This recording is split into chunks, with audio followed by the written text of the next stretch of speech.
What's the biggest mistake you've made because you were horny? Was trying to get with a girl in college.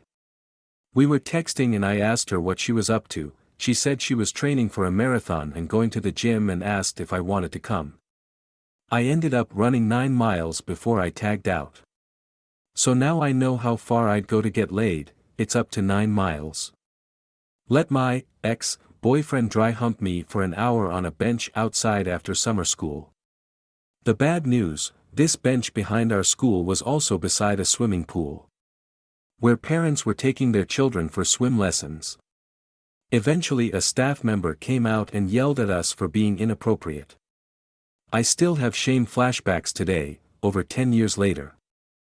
I got asked to dog sit at a friend's parents' house. She set me up with a blow-up mattress in the living room. I got a little bored so I called my GF and we proceeded to have video Shreks right there in the living room. I got a text the next day saying there are cameras in the living room and they are just for keeping an eye on their dog while they're away, but if I wanted to I can turn them the other way. I was pretty embarrassed after that one. Edit, for the people who don't understand why I would do that at someone else's house whether I knew about the camera or not. Well, my GF is rarely horny and so when she called me and started talking dirty, I couldn't help myself. Also, other people have pointed out that whether I had the Shreks or not doesn't matter because I was changing in front of the camera regardless. The Shreks thing just added more embarrassment lol. I was staying in a backpacker's dorm with shared bathrooms. I had a thing for this guy staying there as well and he was into me but, well, it's hard to find a private spot when you both are staying in 10-bed dorms.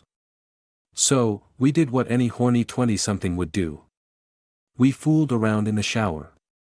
It's worth noting here that we had just switched from a different floor to this one and knew no one. So there we were. Me standing in the shower, water running, him, below me, keeping busy. Next minute, we hear a German accent yell outside the door. "Dude! You're flooding the hallway." In his concentration and my preoccupation, we had managed to block the drain. We came out of the bathroom and yep. The hallway was flooded. So, we spent the next hour or so mopping the hallway and introducing ourselves to the neighbors. Oh yeah, and it leaked in the floor below so we also had to tell the front desk. Not my biggest mistake. I posted that elsewhere in response to a comment. I did give my beloved childhood teddy bear a facial though. When the post-nut clarity hit I just sat cross-legged on the floor looking at the hot mess of semen and fur I created. Ended up cleaning him via waterboarding but the stains never disappeared.